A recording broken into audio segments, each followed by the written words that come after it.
Xitoy bilan hozirgi bo'layotgan vaziyatimiz jim turadigan vaziyat emas. O'sha ancha uzoqqa ketib qoldik. Qarab turadigan odam juda ko'p bo'lyapti. 2-3 ta bloger chiqishyapti-da, bunday gapirib qo'yishyapti, lekin ko'pchilik bunga reaksiya bildirmayapti.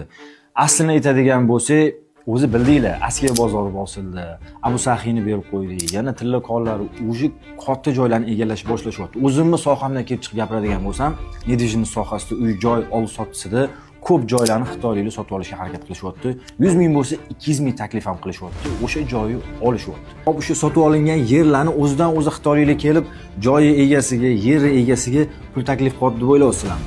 Yo'q, har doim o'rtada bitta vositachi bo'ladi. Shundoq ekan, u vositachilar foyda evaziga o'z yerini, ya'ni o'zimizning yerimizni berib qo'yayotganimizni his qilish kerak. Bu narsa juda ham xavfli. Uzoqni olmaymiz. Yaqinda Tojikistonda bo'lgan narsa. Tashqi qarzi hisobiga katta-katta yerlarni topshirib qo'yishdi.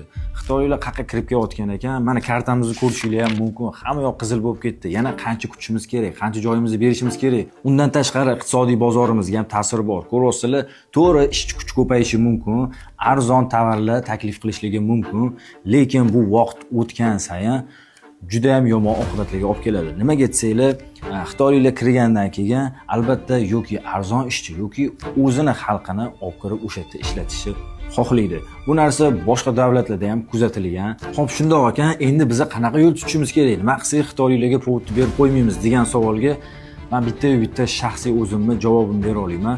Bu boykot.